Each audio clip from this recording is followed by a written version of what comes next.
Olá, muito bem-vindo, muito bem-vinda a mais um programa Direito e Justiça, trazendo para você temas de grande relevância para que você possa cada vez mais aumentar o seu conhecimento sobre os seus direitos especificamente. Hoje, nós vamos tratar de temas muito relevantes, mais voltados ao direito de família. Hoje nós vamos tratar sobre alimentos e vamos tratar também sobre guarda de filhos. E para falar sobre esses temas, eu recebo hoje aqui o desembargador do Tribunal de Justiça do Estado de São Paulo, Dr. James Ciano, que veio aqui trazer para nós, contribuir com todos os seus esclarecimentos, com todo o seu conhecimento a respeito desses temas, para que você tenha a possibilidade de esclarecer o maior número de dúvidas possíveis. Aliás, eu já aproveito para deixar aqui a você e convidar você que responda a nossa enquete de hoje. A nossa enquete ela é relacionada a um dos temas que nós vamos trabalhar aqui, a ideia da guarda compartilhada. Você é contra ou a favor a guarda compartilhada? Isso tudo é o que nós vamos explorar. Já quero então de pronto agradecer a presença do Dr. James Ciano no nosso programa e é um prazer recebê-lo, Dr. James. Muito obrigado pelo convite, Dr. Leonardo Pantaleão. É uma honra e uma satisfação poder participar desse evento. O programa Direito e Justiça, ele é uma contribuição à sociedade e permite que as pessoas possam, apreciando as manifestações dos entrevistados, poderem formular a sua avaliação e os seus conceitos e apresentar, eventualmente, questionamentos a respeito de ordem prática, que estamos aqui prontos para contribuir. Quero aproveitar a oportunidade para cumprimentar o programa, na pessoa do Direito e Justiça, na pessoa do ilustre apresentador Leonardo Pantaleão, ilustre advogado, militante em São Paulo, que tem uma carreira brilhante, carreira na docência, carreira na advocacia e agora com este programa. Desejo muito sucesso, que o programa possa atingir todos os seus objetivos. Estou à disposição para colaborar. Obrigado, doutor. Obrigado. É uma alegria, ressalto, nós recebemos aqui e especialmente para que possa passar ao nosso telespectador uma visão muito interessante, que é uma visão do Poder Judiciário a respeito de determinados temas. E os temas que nós nos propusemos a discutir hoje aqui para esclarecer alcança e é de interesse de toda a sociedade, porque o direito de família, eu sempre digo, não há quem viva sem de uma maneira direta ou indireta se deparar com problemas relacionados ao âmbito do direito de família. E eu já quero começar então o nosso bate-papo, já tirando uma dúvida que me parece ser uma dúvida bastante abrangente. É muito comum usarmos a expressão alimentos, né? Mas o que está dentro dessa expressão alimentos? Essa expressão alimentos abrange especificamente o quê? Pois não. Alimentos, na verdade, é um conjunto de fatores que estão ligados à subsistência da pessoa. Os alimentos, eles se prestam a múltiplas finalidades. Quando nós dizemos alimentos, nós estamos relacionando a pessoas que não conseguem se manter por conta própria, que necessitam de um apoio, de uma assistência, de alguém que possa colaborar para a sua sobrevivência. Os alimentos, como o senhor disse, eles envolvem uma série de fatores. Quando nós falamos alimentos, eles englobam alimentos propriamente dito, vestuário, forma de se vestir, habitação, remédio e outros. Lazer também? Lazer também. Nós chamamos esses alimentos básicos de alimentos naturais. Alimentação propriamente dita, vestuário, habitação, remédios, esses são os naturais. E nós temos os alimentos civis, que é exatamente o complemento dos alimentos. Neste, nós incluímos instrução, viagem, lazer, etc. Perfeito, perfeito. E pensando ainda sobre esse enfoque, Dr. James, quem pode pleitear alimentos?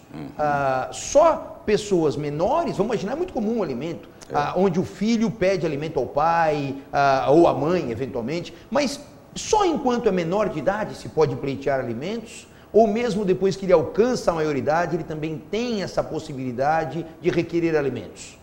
Sim. Alimentos, eles se prestam a permitir a subsistência, a sobrevida das pessoas. E os alimentos, eles têm uma função bastante ampla. Alimentos, propriamente, eles normalmente são prestados pelos ascendentes aos descendentes. Os pais respondem pelos alimentos aos filhos, mas não são exclusivos. É possível, na falta dos pais ou na impossibilidade dos alimentos serem prestados pelos pais, que os avós possam prestar. Então, nesta ordem, os pais em relação aos filhos, os avós em relação aos filhos e vice-versa. E vice-versa. Se nós tivermos uma situação inversa, onde os pais necessitam e os filhos dispõem de condições financeiras, os filhos podem sim ser compelidos a pagar alimentos aos seus pais, aos seus avós. Na falta dos pais, na falta dos filhos, quem mais pode prestar alimentos? Eventualmente, numa excepcionalidade, não é regra, mas numa excepcionalidade nós podemos pedir alimentos aos colaterais de até 2º grau, ou seja, irmãos. Então vamos admitir que alguém não tenha pais, não tenha filhos, esteja numa situação aflitiva, não consegue trabalhar por impossibilidade física, ele pode se socorrer sim dos seus irmãos. Então a lei assegura buscar alimentos dos seus irmãos. Então nós temos nesta ordem os pais solicitando aos filhos, os filhos solicitando aos pais, os filhos solicitando aos avós, ou vice-versa, e, como regra de exceção, entre os irmãos. Excepcionalmente, se a pessoa não tiver filhos, pais, irmãos, não tiver mais ninguém na vida, e tiver idade superior a 60 anos, ela pode buscar alimentos também do poder público. É uma exceção. Poder público. É uma exceção criada no Estatuto do Idoso para pessoas acima de 60 anos de idade. Então, essa é realmente uma regra de exceção. Essa questão dos alimentos é de senso comum, as pessoas muitas vezes comentam, né, que no Brasil o Poder Judiciário, de uma forma geral, trata com muito rigor essa questão dos alimentos. Qual é o motivo específico? E, aliás, posso até aqui ilustrar com uma situação jurídica perfeitamente enquadrável dentro dessa nossa conversa. No aspecto civil, a prisão por alimentos é a única possibilidade que existe, ou seja, verifica-se aí uma atenção especial do legislador sobre esse tema, uma maneira de até tentar forçar de alguma forma, né, a constranger aquele indivíduo a pagar a prestação alimentícia a quem de direito, mas também vemos essa mesma tendência, esse mesmo rigor com o próprio Poder Judiciário. A razão é essa, pelo fato de se buscar manter a sobrevivência de alguém? Perfeitamente. O objetivo maior dos alimentos é dar sobrevida, é dar sobrevivência, permitir que a pessoa consiga, de alguma forma, sobreviver adequadamente, dignamente. E nós encontramos, dentro da nossa realidade social, nós encontramos algumas dificuldades. Por exemplo, o alimentante que não possui um emprego fixo, ele é um prestador de serviço eventual, nós não temos como aferir quanto ele ganha mensalmente. Esse é uma pessoa que nós temos uma enorme dificuldade em constrangê-la, coagi-la a efetuar os pagamentos em dia. Por uma série de razões, né? Nós não temos como comprovar, o judiciário não tem como comprovar que essa pessoa tem rendimentos, apesar de nós termos uma razoável intuição de que ela goza de uma situação privilegiada, bastando consultar o seu Facebook, bastando consultar. Esse é um problema grande hoje. As pessoas postam demais, né? E ao postar, acaba dando subsídio, né? Para eventuais imposições do Poder Judiciário, inclusive. E às vezes postam até o que não é verdade. Postam até o que não é verdade. E se prejudicam com isso. Que militem em seu desfavor. Exatamente. Que militem em seu desfavor. Mas aí, a partir daí, nós procuramos, de alguma forma, obter um resultado satisfatório para o pagamento da pensão alimentícia. A regra é de que haja o pagamento voluntário. Pai aos filhos, pai aos netos, filho aos pais e assim por diante. Mas se não houver pagamento voluntário, existem duas possibilidades de se satisfazer a pensão alimentícia. Ou por uma execução civil comum, uma regra comum. Qual é a regra comum? Citação, penhora de bens, bloqueio de bens, bloqueio de valores, penhora de automóvel, penhora... E aí não há restrição, porque pensão alimentícia não há restrição às penhoras. E a outra alternativa é quando nós percebemos, não para constranger o cidadão, o alimentante, mas para obrigar aquele que dispõe de condições financeiras, mas não cumpre a sua obrigação alimentar. E aí, o credor, o alimentando, ele vai optar ou pela execução civil ou pelo pedido de prisão. Tendo uma, duas, três parcelas em aberto e carente, necessitando dos alimentos para sua subsistência, ele pode pleitear uma intimação do devedor para que ele cumpra a obrigação alimentar sob pena de prisão. Se em 3 dias ele não apresentar uma justificativa convincente, razoável, o juiz pode decretar a sua prisão de 1 a 3 meses. E essa prisão não é uma prisão condenatória, ele não está sendo processado criminalmente. É só simplesmente uma forma de obrigá-lo, constrangê-lo a efetuar o pagamento de pensão, tendo ele condições financeiras de fazê-lo e não o cumprindo.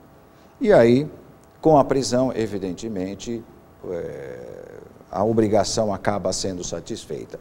Paga a pensão, imediatamente ele é colocado em liberdade. Perfeito.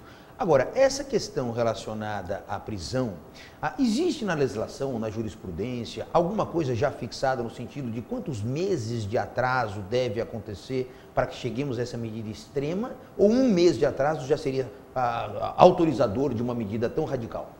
Veja, nós não podemos dizer quanto tempo uma pessoa pode viver sem receber a pensão alimentícia. Então não há nenhuma obrigação de aguardar 1, 2, 3, 4, 10 parcelas para poder pedir a prisão. Agora, é inegável, se a pessoa não cumprir a obrigação e aquele que necessita da pensão não buscar socorro no judiciário, é porque ela não necessita dos alimentos. E quando ela necessita, ela vai imediatamente ao judiciário, postula os alimentos, ou pela via executória, como eu disse, ou pela via da prisão. Então, basta 1, 2 meses. Claro, numa negociação se tenta, de todas as formas, a satisfação da obrigação, mas não sendo cumprida, daí parte-se para a medida extrema, que é a prisão. E só para completar a questão da execução civil, nós temos pelo Código de Processo Civil, novo Código, artigo 139 do novo Código de Processo Civil, são as formas alternativas de cumprimento da obrigação pecuniária. Até pouco tempo atrás, nós tínhamos restrições em relação a medidas constritivas para compelir o alimentante a cumprir a sua obrigação alimentar. Hoje, com essas novas medidas alternativas, nós temos tido muito êxito no cumprimento das obrigações. Me refiro, por exemplo, à penhora de fundo de garantia. O cidadão está desempregado, não está conseguindo cumprir a obrigação alimentar, mas tem um fundo de garantia depositado. Então, aquele que necessita dos alimentos, não adiantaria nada constranger à prisão o alimentante, uma vez que ele não tem condições e não está se sonegando ao pagamento. Então, é possível hoje, modernamente, usar o fundo de garantia para penhorar, para satisfazer esta obrigação alimentar. Além desta, existem outras medidas constritivas. Por exemplo, bloqueio de passaporte, bloqueio de cartão de crédito, bloqueio de CNH. Então, são medidas extremas, constritivas. Toda vez que se observa, se constata que a pessoa não está pagando a pensão alimentícia, não porque não tem condições, mas não está pagando por alguma questão pessoal. Às vezes, um atrito entre o casal, que o alimentando o filho acaba sofrendo as consequências. Em relação a essa questão, surge também uma dúvida muito comum, que é o seguinte: às vezes, vamos imaginar aqui uma situação hipotética, a separação dos pais, o filho acaba ficando com a mãe, e o pai permanece durante 1 ano sem contribuir com nada. Aí então, a mãe, representando aquele menor, entende que é o momento de buscar um apoio do Poder Judiciário para que o pai venha a cumprir essa obrigação. Ela pode pedir os alimentos retroativos àquele período em que já foi vivido pela criança, enquanto não havia, isso é importante ficar claro, eu estou me referindo aqui a uma situação que não havia processo judicial, portanto não houve um descumprimento de uma obrigação imposta pelo Poder Judiciário. A criança passou por aquele período, muitas vezes até com dificuldades, mas passou. Aí então a mãe resolve, a partir daquele instante, ingressar com a ação para pedir os alimentos. Ela pode incluir no pedido esses meses que ficaram para trás, os alimentos retroativos, ou não? Não. Os alimentos são sempre devidos a partir da postulação. Veja, nós não podemos imaginar que uma pessoa necessite dos alimentos sem que ela exteriorize isso. Nós só podemos admitir que existe a necessidade do pagamento dos alimentos a partir do momento que a pessoa exteriorize isso. Então, a partir do momento que se ingressa com uma demanda judicial, e nessa demanda judicial o réu é citado, a partir deste momento da citação, a partir dali os alimentos são contados. Vamos admitir que alguém nunca pediu alimentos e diga, olha, até alcançar a prescrição, ou seja, os últimos 5 anos eu gostaria de receber pensão alimentícia. Não tem sentido, até porque os alimentos eles são destinados a fazer frente às necessidades de subsistência e sobrevivência. Se a pessoa já viveu, ela acaba ela própria demonstrando que ela superou aquele problema, aquele período, sem a necessidade dos alimentos, é isso? Exatamente. Agora, essa questão, e que acaba surgindo aqui para nós também, ela guarda uma relação muito grande com a guarda desses filhos, né? Porque começa a surgir indagação assim, poxa, mas imagine que numa separação, agora o divórcio, né, especificamente, os filhos fiquem com a mãe. A mãe também tem dever de prestar esses alimentos, estando na guarda física dessas crianças, ou nesse sentido só o pai? Como é que fica distribuído o dever alimentar numa situação como essa? Isso é uma pergunta bastante interessante. Nós temos que acompanhar o desenvolvimento social, né?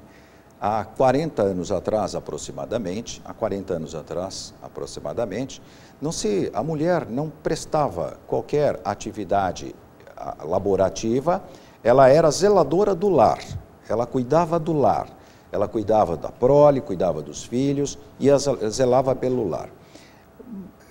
Essa realidade hoje é outra, né? Hoje, modernamente, as mulheres exercem atividades laborativas, os homens concorrem nas atribuições do lar, então existe uma concorrência de obrigações. Logo, nós não podemos dizer que a mulher ou o homem está afastado das obrigações alimentares. Hoje dizemos que tanto o homem quanto a mulher possuem obrigações alimentares, sim. E isso tem levado a situações onde, por vezes, o homem não tem condições de trabalhar, está desempregado, acaba assumindo a guarda do filho, e a mulher vai para o mercado, possui um bom emprego e ela concorre com a pensão alimentícia. Até isso acontece. Então, nós temos hoje nós temos que acompanhar a modernidade. E a modernidade é essa.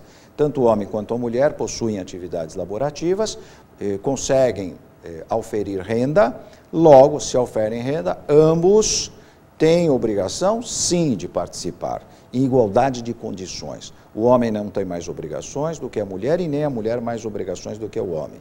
Claro, evidente.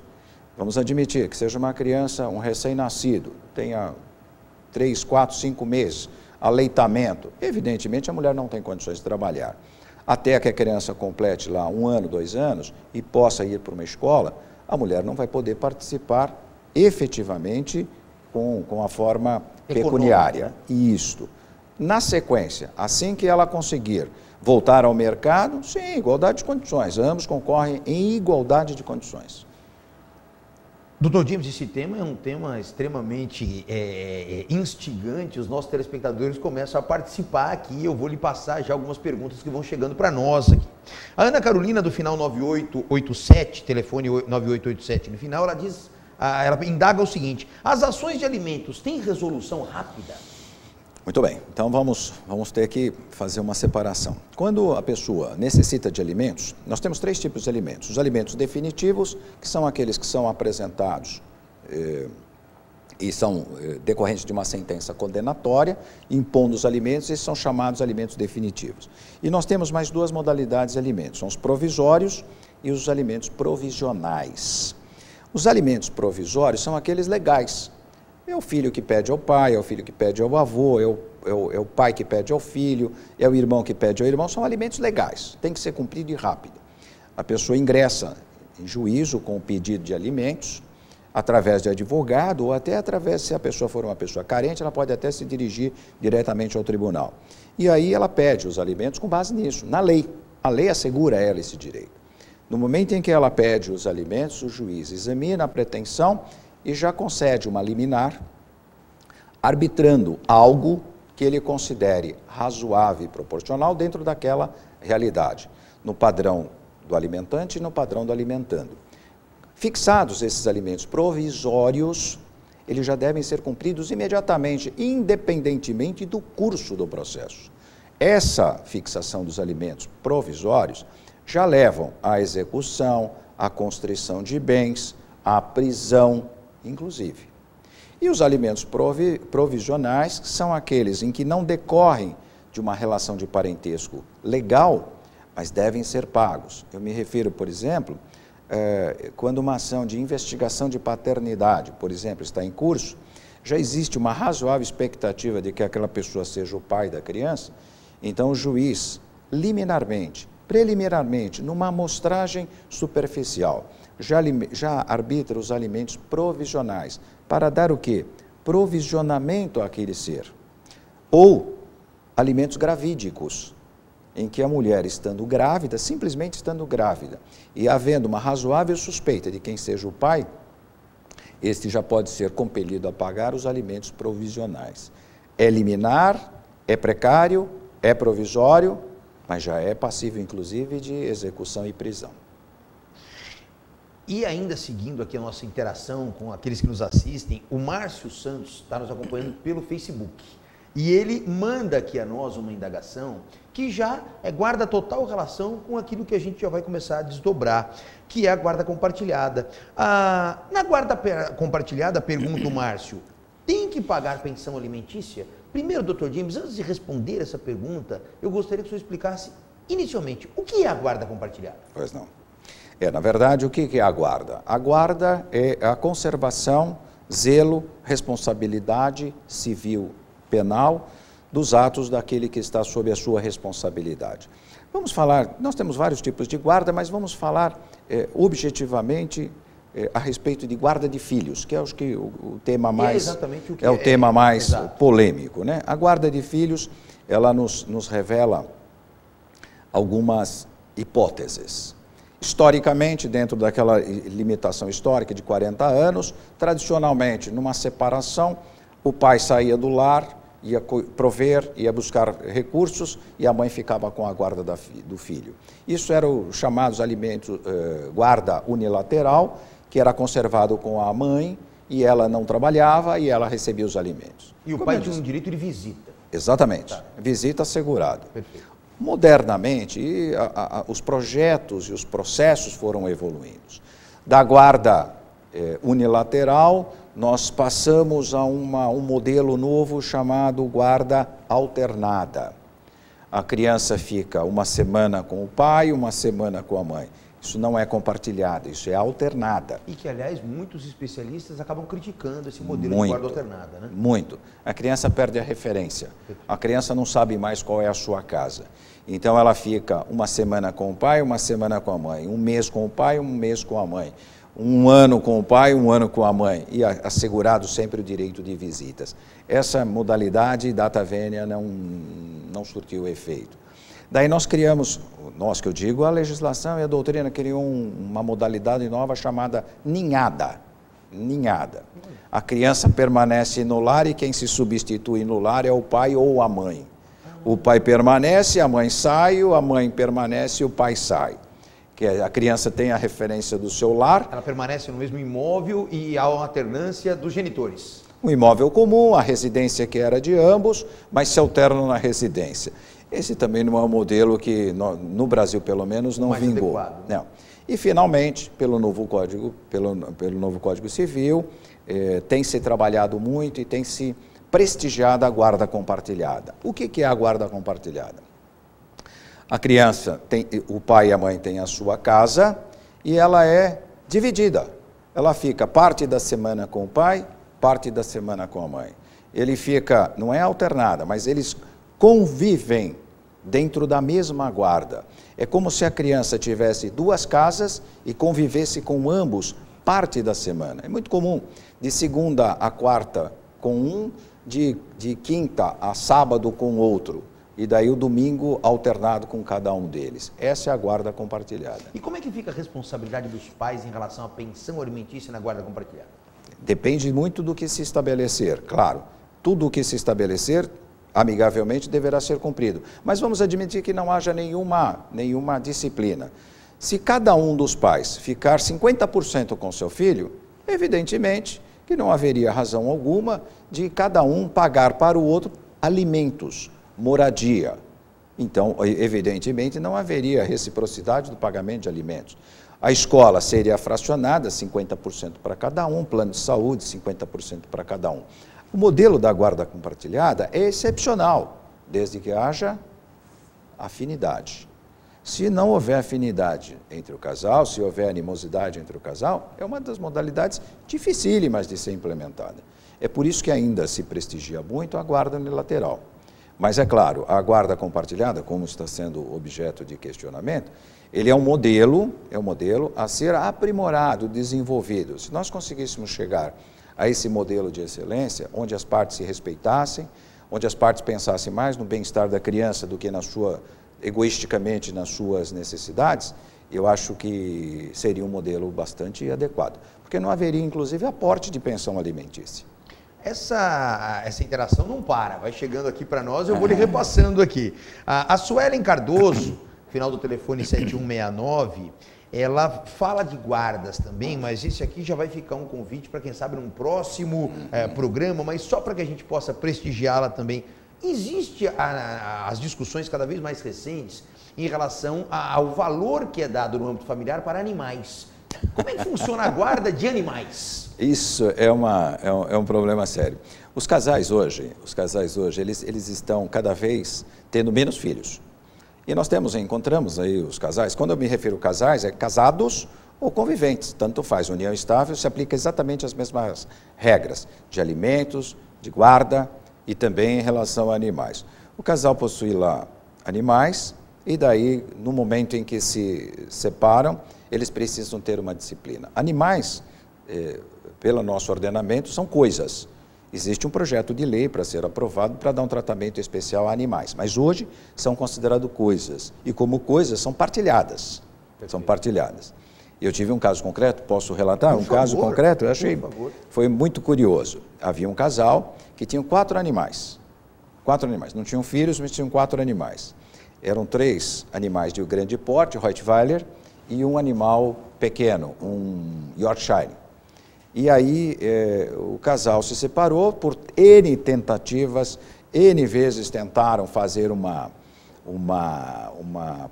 consenso na guarda e nas visitas e não chegaram a nenhuma conclusão. O que o magistrado fez? O magistrado fez por sorteio, o magistrado de primeiro grau fez por sorteio e foi sorteado 2 animais para um e 2 animais para o outro. Esse foi o projeto de partilha de bens. Inconformadas, as 2 partes foram ao tribunal e caiu na nossa relatoria, um caso concreto. E nós, infelizmente, nós não conseguimos encontrar uma outra solução, senão a guarda alternada para esses animais. Então nós fixamos não a compartilhada, porque não conseguimos, naquela regra não conseguimos estabelecer uma compartilhada, mas nós criamos uma guarda alternada. Uma semana um ficava com os 4, na outra semana o outro ficava com os 4. E eu acredito que desta forma, como um morava em apartamento e outro em casa, com o passar do tempo, naturalmente eles iriam se conciliar. Mas é claro, nós temos que dar o tratamento digno, inclusive aos animais.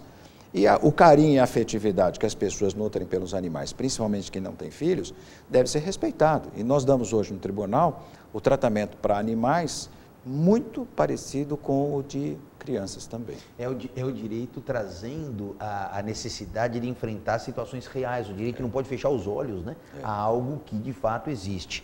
E a Érica de Almeida, ela relata aqui uma situação e gostaria do seu esclarecimento. Ela diz aqui o seguinte: eu sustento 100% a minha filha há muitos anos. conseguiu uma liminar de alimentos. Contudo, o pai da filha não para em emprego nenhum. Aí ela pergunta, ela consegue pelo menos solicitar que o judiciário garanta minimamente um salário mínimo por mês para que ele pague? Porque existe muito isso, né? A pessoa acaba não parando em trabalho nenhum e gera essa dificuldade. Então, nesse caso concreto, ela teria essa possibilidade? Perfeitamente. Veja, quem coloca um filho no mundo assume responsabilidades. Então, é evidente, se nós pensarmos numa pessoa adulta, rígida, saudável, e uma criança de 2 anos de idade, a criança não tem condições de sobreviver. E a mãe, não é justo, não é razoável que a mãe tenha a obrigação alimentar exclusiva. Então, claro, o juiz vai arbitrar minimamente uma quantia de R$1.000 e, desculpe, só não trabalha quem não quer. Se ele buscar um emprego, ainda que seja um emprego simples, humilde, tenha uma certa dificuldade, pode não ser muito habilidoso no trato com determinados tipos de trabalho, mas em alguma coisa ele vai se colocar. E aí sim, o juiz vai arbitrar minimamente, pelo menos um salário mínimo, que é a quantia que ninguém pode receber menos do que isso, arbitra um percentual, 20%, 25%, 30% deste valor. E aí, em cima desse valor, sim, ele será constrangido a pagar. E se não pagar, será preso. Preso e sem prejuízo. A prisão não afasta o direito aos alimentos. Os alimentos continuam subsistindo. Uma vez preso, ele vai sentir a dor e o sofrimento. Então, acredito que isso talvez até sirva de estímulo para ele, para arrumar um emprego. Seja o mais simples e humilde possível, de qualquer atribuição. Mas vá buscar uma atribuição qualquer. As pessoas têm que entender que, na verdade, não existe nenhum tipo de trabalho, sendo trabalho, indigno, independentemente da remuneração percebida, independentemente da atividade que faz. O que o Dr. James, que hoje vem a nos abrilhantar e nos presentear aqui com esses esclarecimentos fantásticos, o que ele vem trazendo aqui para nós é exatamente essa ideia. Colocou-se um filho no mundo, as obrigações são inerentes a essa situação. As responsabilidades, elas imediatamente defluem de uma circunstância como essa. Claro, cada um dentro da sua possibilidade, não é isso, Dr. James? Não há como o Poder Judiciário, imagino, impor uma determinada quantia a alguém que sabidamente não tem condições de honrá-la, porque aí você não estaria chegando numa situação de equilíbrio e não estaria atingindo uma das finalidades do próprio direito, que é alcançar o bem comum. Você estaria ali causando uma aflição, não por má vontade, mas por impossibilidade. E aí, o Márcio Santos, que continua nos acompanhando aqui, obrigado, Márcio, pela sua audiência, ele continua e pergunta aqui o seguinte: como se calcula o valor da pensão alimentícia? Há um valor mínimo? Perfeito. Evidente, cada caso é um caso. Cada caso é um caso. E nós devemos avaliar dentro do caso concreto, do contexto. É importante, é muito importante que as pessoas se socorram de um auxílio de um profissional especializado na área de família, um advogado na área de família, que vai orientá-los adequadamente. Mas numa avaliação global, eu diria o seguinte: pensão alimentícia, ela não tem, guarda de filhos e pensão alimentícia, elas não se extinguem, não se exaurem, elas existem e subsistem para sempre. Quando se fixa uma pensão alimentícia, não significa que ela seja imutável e permanente. No mês seguinte, ela pode ser alterada, ela pode ser majorada, ela pode ser reduzida, ela pode ser até excluída, exonerada. Então, ela sofre mutações. Essas mutações são compatíveis com a condição financeira de cada um, a necessidade de quem recebe e o quanto daquele que pode pagar. Não existe um mínimo e nenhum máximo de pensão alimentícia. A pensão alimentícia ela é fixada proporcionalmente às necessidades de cada um. Doutrinariamente, na jurisprudência, se estabelece algo em termos percentuais entre 20% e 30% dos rendimentos líquidos de uma pessoa. E qual é o rendimento líquido de uma pessoa? Só se oferindo concretamente através da produção de provas no processo. Então, não existe um valor nem mínimo nem máximo, mas sim uma proporção mínima de 20% a 30% dos rendimentos líquidos. Evidentemente, se a pessoa passar a ganhar mais, o alimentante e o alimentando serão readaptados. Nessa questão da guarda, Muitas vezes as pessoas entendem que o jovem, a criança, depois já entra numa fase de adolescência, ela começa a ter voz dentro do processo. O que eu quero dizer com isso? Ela pode muitas vezes apresentar ao juiz ou um assistente social, algo do gênero, e optar, pelo menos dar sinais indicativos de com quem ela prefere ficar. A partir de que idade o judiciário começa a levar em consideração a manifestação de vontade da criança ou do adolescente, a depender da idade?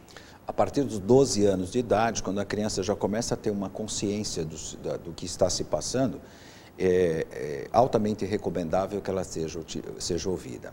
O que nós não podemos é investir só na vontade da criança. O judiciário, ele avalia a melhor condição para aquela criança, que não necessariamente é a sua avaliação. Então, a partir dos 12 anos de idade, entre 12 e 18 anos, é conveniente, é recomendado, e normalmente os juízes praticam, a oitiva da criança para saber aonde ela desejaria ficar. Mas, paralelamente a isso, é feito um estudo psicossocial para se aferir se aquela pessoa que pretende a guarda reúne condições morais, religiosa, econômica, de dar formação e assistência àquele menor. Se o pai ou a mãe vive numa situação de extrema pobreza, e aí que eu digo pobreza, porque é muito interessante, as pessoas acabam vinculando a guarda de filhos, seja ela compartilhada ou unilateral, com condições unicamente econômicas do pai ou da mãe. Me parece que esse não é o único elemento que deve ser analisado pelo Poder Judiciário. Eu posso ter uma pessoa, por exemplo, de baixíssimo ou nenhum nível moral, certo? Quer dizer, porém com alto poder financeiro, não necessariamente isso vai implicar com que o judiciário veja só o aspecto econômico. Então eu gostaria de fazer uma pergunta no contraponto disso. Imaginando uma pessoa de um alto poder moral, valores éticos, espirituais, porém de baixíssima situação financeira, vivendo num aspecto quase que de precariedade.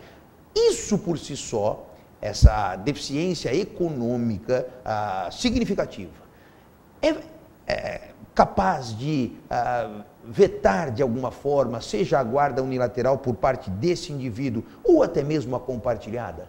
Excelente pergunta, excelente pergunta. Absolutamente irrelevante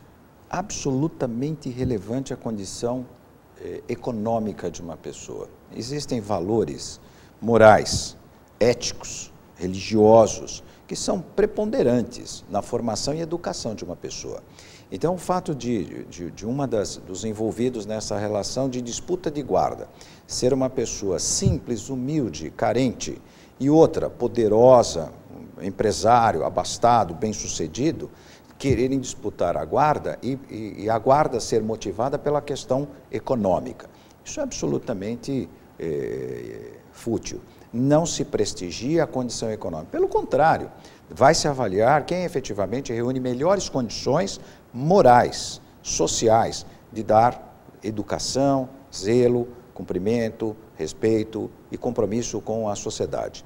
Evidentemente que se essa pessoa carente está em disputa a guarda, se possui uma relação de parentesco, nada impede que essa pessoa carente fique com a guarda e postule alimentos de quem de direito. Vamos dizer, uma disputa entre casal. O casal se separou, empresário bem-sucedido e a mãe, coitadinha, não dispõe de muito tempo, trabalho, não tem formação acadêmica e ela não consegue um bom emprego. O fato dela não possuir uma condição financeira abastada não a impede de continuar com a guarda, sim. Pelo contrário, o judiciário prestigia muito esses valores morais. Hoje, no mundo econômico brasileiro, né, que nós vivemos, é muito comum você ter umas oscilações de condição social. Um indivíduo, num determinado período, está bem, depois, por situações contingenciais, ele acaba ficando numa situação de maior dificuldade. E muitas vezes, nessas oscilações, o Poder Judiciário, por exemplo, fixa uma pensão alimentícia no momento que ele está em alta profissional. De repente, por qualquer situação, aquela realidade profissional dele não mais se faz presente, ele mudou, ou ele perdeu o emprego, ou a empresa na qual ele era sócio eventualmente quebrou, faliu, ele não tem mais aquela condição. Para que ele não sofra riscos de eventualmente ser considerado um descumpridor da obrigação. Quais são os cuidados que ele deve tomar para anunciar ao Poder Judiciário que aquele não cumprimento não é uma má-fé, foi uma situação que surgiu após a definição do Poder Judiciário a respeito do valor da obrigação? O que ele deve fazer, doutor James? Isso é uma questão muito comum.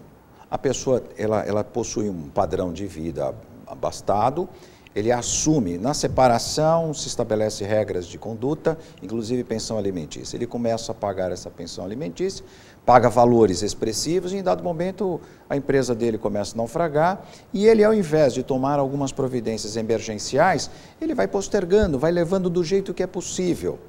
E esse vai levando do jeito que é possível pode levar sim a uma prisão. E leva. Depois que a somatória desses alimentos, o descumprimento das obrigações já estiverem caracterizados e demonstrados, o que vai acontecer? Ele será intimado a pagar, não paga, promove um recurso de agravo de instrumento, esse recurso é negado, daí ele entra com habeas corpus, porque ele alega que ele não está pagando porque ele não dispõe de condições, e o judiciário diz assim, olha, se era essa situação, como o senhor mencionou, ele deveria já ter se socorrido do judiciário através de uma ação chamada revisional de alimentos para baixo. Revisional de alimentos para baixo. Então, antes de deixar chegar ao caos, ele deve sim buscar. No momento em que ele perceber que a situação já não vai ser mais possível cumprir aquela obrigação, ele tem que imediatamente contratar um advogado, apresentar uma demonstração idônea e aí sim pedir a redução, pedir a minoração desses alimentos. Veja, hoje nós temos revisionais de alimentos para majorar, aumentar, para minorar, para reduzir e até para exonerar. Um filho já completou a maioridade, não está fazendo curso superior, já se casou, tem uma outra vida, não tem mais razão de ser pedir alimentos. E não se extingue, os alimentos são para toda a vida. Aqueles alimentos são para toda a vida. Agora me surgiu uma situação aqui. Aqueles alimentos que às vezes acontecem, nós mencionamos agora aqui, Dr. James, a respeito dos alimentos gravídicos, que são aqueles alimentos que devem ser pagos pelo suposto pai durante o período de gestação daquela criança. Mas imagine que depois o indivíduo pagou, houve o nascimento da criança, se faz um exame de DNA, verifica que aquela criança não é filha daquele pai. Ele pode pedir da mãe, evidentemente, a devolução daqueles valores que foram pagos? Não. Os alimentos são irrepetíveis. Uma vez pagos, não são restituíveis. Nós temos casos na jurisprudência, casos interessantes, não sei se dá tempo de contar. Por favor, fique à vontade. Nós temos casos interessantíssimos na justiça, né? Mas os alimentos, historicamente, os alimentos pagos não são repetíveis, não são devolvidos. Isso é a lei assim estabelece. É por isso que quando se postula alimentos gravídicos, uma investigação de paternidade, o juiz provisiona, ele arbitra alimentos muito pequenos, mínimos necessários, suficientes para a subsistência, né? Provisionamento, por isso são chamados provisórios, de alimentos minimamente para assegurar um tratamento, um acompanhamento da gestação. Esses provisionais são só para prover, provisionais para prover a subsistência. Mas o caso que eu ia me referir, doutor Leonardo, é um caso bastante interessante. A pessoa casou, 2 filhos, durante muitos anos, criou, enfim, teve toda essa convivência com as crianças e afetividade, inclusive. E aí separou da mulher e a mulher começou a obrigar a pagar a pensão alimentícia, sob pena de prisão, foi preso 2 vezes, enfim, uma vida conturbada.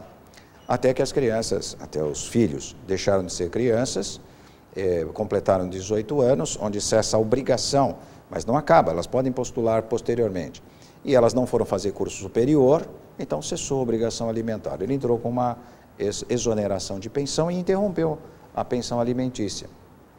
E quando ele conseguiu a sentença transitada em julgado, ele disse para a mulher, fez uns desaforos para a mulher, e a mulher voltou-se para ele e agradeceu muito o fato dele ter auxiliado durante na criação todos esses anos de 2 pessoas que não eram filhos dele. Nossa.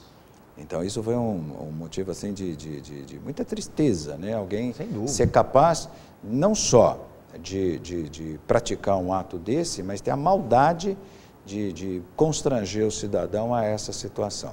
E aí, como eu disse, os alimentos são irrepetíveis. Ele não poderia mais pedir a devolução dos alimentos que ele pagou durante a vida toda. E ele fez o seguinte, ele ingressou com uma ação indenizatória por danos morais. E foi vitorioso. Eu fui relator deste caso, os colegas, os outros desembargadores me acompanharam, e ela é uma pessoa que tinha condições financeiras. Ela já estava casada com uma outra pessoa, sim, dispunha de condições financeiras, e ela foi condenada a pagar uma indenização por danos morais. Não repetição, não devolução dos alimentos, nem dos filhos e nem dela, obviamente. Mas ela... Uma quantia para ressarcir, talvez, moralmente, a dor que ela tenha causado, né? O dano emocional, psicológico que tenha causado, então, naquele que até aquele instante imaginava ser o pai daquelas duas crianças. E os nossos telespectadores aqui, Dr. James, não param, a interação realmente está grande.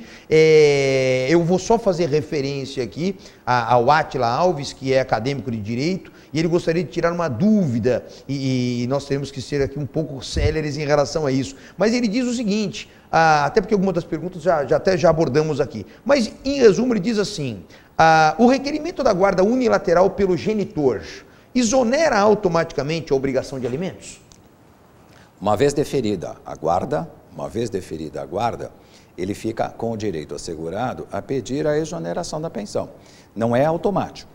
O fato de estar já com ele, ser deferida a transferência da guarda, assegura a ele o direito de ir imediatamente a juízo e pedir a exoneração. Nas ações de alimentos e guarda, o processo não se extingue, como eu disse. O processo, ele perpetua. Hoje existe uma pensão alimentícia de 10, amanhã pode ser de 20, depois de amanhã pode ser 0.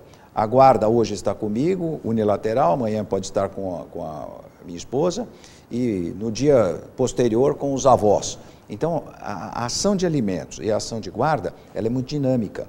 O que é necessário é levar ao juiz estas informações para que ele avalie e dê uma liminar no sentido de assegurar a exoneração. A simples guarda, de fato, da criança, não assegura a exoneração. Dr. James, infelizmente o nosso programa chega ao fim, nós teríamos aqui assuntos para poder, durante muito tempo, discutir essa questão. E eu quero só dar o resultado da nossa enquete, olha que interessante. Você é contra ou a favor da guarda compartilhada? 91% das pessoas que participaram são a favor da guarda compartilhada, 9% contra a guarda compartilhada. Interessante que isso, pelo menos, mostra, num primeiro momento, que a sociedade começa a se acostumar com essa nova figura da guarda compartilhada, principalmente pelo avanço dos padrões morais, sociais e daí por diante. Então, Dr. James, eu quero mais uma vez, em nome aqui do nosso programa Direito e Justiça, agradecer demais a sua participação, todos os seus esclarecimentos e, claro, também deixar as portas abertas e já refazendo o convite para outras oportunidades. Muito obrigado. Eu, só aproveitando, eu gostaria de registrar esse número, que para mim é muito importante. Eu imagino, porque é muito importante, né, saber o que a sociedade pensa da guarda compartilhada. Porque nós temos no judiciário uma preocupação muito grande de fazer o melhor possível, tentar fazer justiça, né? Fazer jus ao nome do programa, Direito e Justiça. Perfeito. Então nós fico muito feliz em saber que o resultado é esse. Eu só gostaria de saber, não sei se é possível, quantidade de pessoas no sexo masculino e feminino. Depois nós vamos fazer Eu gostaria de ter esse dado. E vamos encaminhar os seus cuidados, porque entendo, para o seu dia a dia, né, ali das decisões e tudo mais, esses fatores são importantes. Muito importantes. Nós vamos fazer esse levantamento e encaminho aos seus cuidados. Agradeço. Esse é o programa Direito e Justiça que hoje trouxe a você esclarecimentos através do Dr. James Ciano, desembargador do Tribunal de Justiça do Estado de São Paulo, que gentilmente se propôs a estar aqui conosco sobre alimentos e guarda de filhos. Nosso programa fica por aqui e nos vemos no próximo programa. Até lá!